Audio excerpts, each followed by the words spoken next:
Sejam muito bem-vindos a mais um bate-papo. Sou Vinícius Oliveira, seu anfitrião, e hoje falaremos de um assunto que eu julgo ser muito interessante, importante, vivendo conforme a multidão ou sendo protagonista de sua história.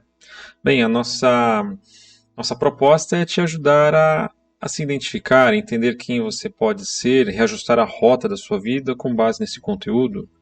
Pois muitas das vezes temos apenas seguido a rotina e conforme a multidão nos conduz. Mas o que Deus tem para nós é um protagonismo. Mas antes, curta o vídeo, se inscreva e ative os sininhos de notificações, assim você ajuda o canal a crescer, ok? Então, roda a vinheta.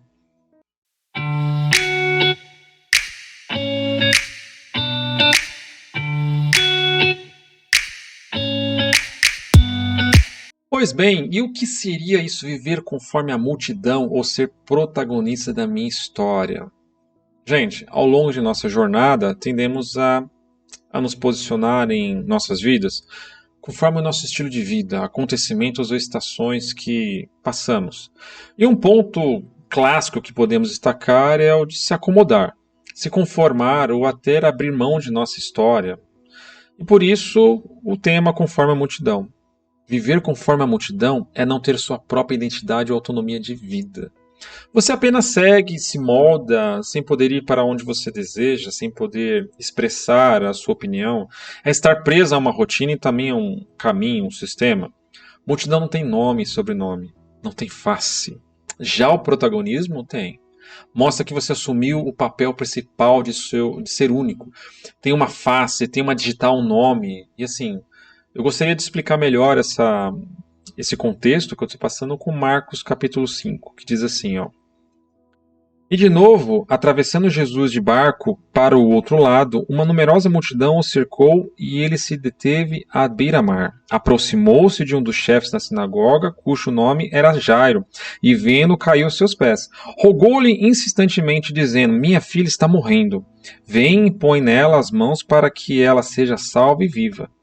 Ele o acompanhou e numerosa multidão o seguia, apertando de todos os lados.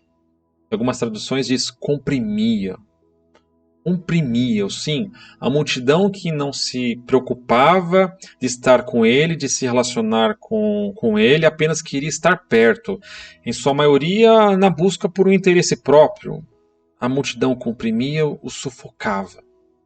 E a igreja do século XXI está perdendo essa essência da intimidade e agregando essa característica do sufocador, sabe? Nós sufocamos os nossos irmãos, nossas famílias, nossos amigos, até mesmo em nossas igrejas. Nossas atitudes impedem que os mais necessitados possam ter acesso a Jesus.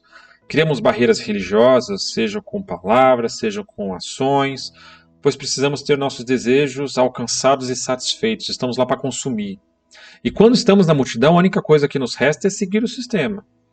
Aliás, se você já caminhou com a multidão, tipo uma torcida, uma passeata, sei lá, já pensou se você Aliás, se você escolhe parar, provavelmente você vai se machucar e ser atropelado, né? E um dos significados de sufocar é abalar emocionalmente a ponto de fazê-lo perder a fala. Já parou para pensar nisso? Em certos momentos não seria assim? Impedimos que almas sejam alcançadas para a libertação e cura? Pois não temos mais tempo para o nosso próximo. Temos um alvo, alcançar nossa bênção, e perdemos a motivação central do simples assentar aos pés de Jesus. E partimos como Marta, para os afazeres ordinários. Né? Em Mateus 9, olha que coisa interessante, Jesus estava percorrendo as cidades, os povoados, né? Ensinando nas sinagogas, pregando o evangelho do reino, curando a toda sorte de enfermidades, doenças, e ele, vindo a multidão, compadeceu-se, porque ela estava aflita, exausta como alguém que não tem um pastor. Essa era a visão de Jesus. É essa a visão que ele tinha sobre a multidão, exaustas, aflitas, que não tinham um pastor. E dura esse sentimento. Muito mais ainda se a gente não tiver alguém que nos guie. Muitos têm dificuldades de se expressar, desabafar seus problemas, né? Se sentem sozinhos. E um dos princípios básicos de uma cura emocional, principalmente, é ter para quem contar. Né? Muitos entram no cativeiro espiritual, isolados no meio da multidão. O resultado é a angústia crescendo, né? A tristeza tomando forma. Muitos caminham como para um precipício. Gritamos, pedimos, né, ao Senhor, me ajuda! Mas estamos no meio da multidão caminhando. Não o vemos, apenas sei que Jesus está ali na frente. No meio, mas não alcanço. Olhamos as pessoas ao nosso redor e não confiamos nelas, pois não me relaciono com elas. Eu estou no caminho com a multidão. E assim, se você pensar, surge o primeiro personagem, que é o qual eu li, Jairo. É como se eu escutasse um tal de Jairo chegando até Jesus e pedindo que o ajude, pois sua filha estava doente. Jairo é o primeiro personagem que aparece na história. Uma pessoa influente, um dos chefes na sinagoga, muito respeitado por sinal. E assim, o que significa ser chefe da sinagoga, né? O chefe da sinagoga, no tempo de Jesus, era um fariseu instruído na lei, na interpretação da lei e que dirigia o funcionamento das orações, serviços sinagogais exigidos pelo judaísmo. Quando ele passava, as pessoas davam passagem. Jairo tem acesso a Jesus provavelmente pela frente, pois se a multidão o comprimiu, eram centenas de pessoas, abriram para Jairo até chegar para ele, né? E assim, se tem uma coisa que nós podemos dizer, Jairo tinha um objetivo. Sabia que queria, precisava de uma cura em seu lar. Sua filha estava muito doente. Possivelmente os médicos da época já tinham desenganado. Jairo representa uma outra classe, aquela que busca o Jesus nos momentos de desespero. E como os vimos, Jairo era um religioso, influente à sua época, né? Que conhecia a lei e a interpretava para o povo, mas mesmo assim, conhecendo tudo isso, tendo essa fama, foi buscar Jesus. Se despiu da sua influência e se lançou aos pés. Nosso cotidiano, em uma era tecnológica, né, a velocidade nos acontecimentos supera qualquer outra, claro. Tanto as boas notícias como as más. Nosso dia a dia é corrido. E na maioria dos tempos, assim, nós não temos tempo nem para parar para agradecer a Deus. Muito menos lembramos disso. Mas quando vem a dificuldade, nos voltamos ao Senhor e reaprendemos a clamar. De forma semelhante acontecia com Israel, de que se arrependia e se curvava a Deus com os momentos de dor e sofrimento. Nós fazemos isso.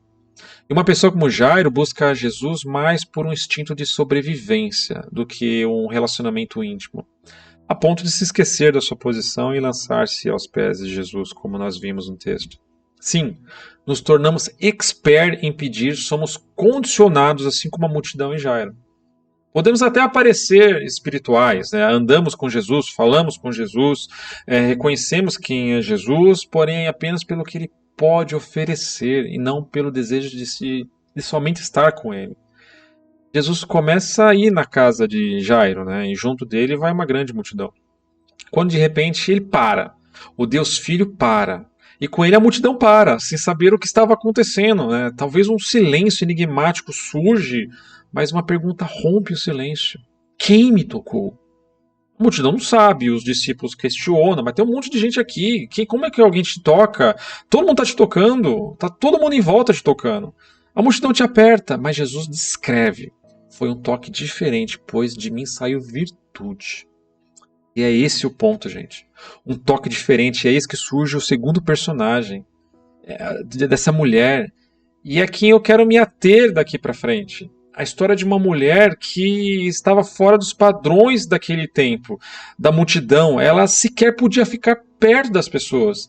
Era obrigada a ficar reclusa, era rejeitada pela sociedade por causa da sua condição. A lei condenava mulheres com fluxo de sangue a ficarem longe das pessoas, pois eram consideradas imundas. Né?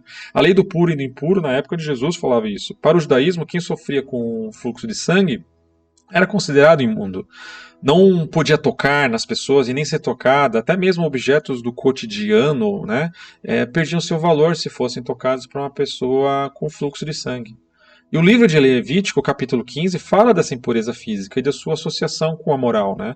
A pessoa impura era excluída do convívio normal da sociedade até que ela se purificasse novamente. Né? Então, eu quero que vocês pensem nisso. Essa mulher nos representa. Éramos rejeitados, separados, muitas das vezes sem ter a importância da voz. Ninguém nos ouve. Excluídos da sociedade e menosprezados. Ela nos representa, pois não tínhamos salvação, éramos imundos, condenados. Mas Jesus viu em nós algo que o mundo não viu: preciosidade.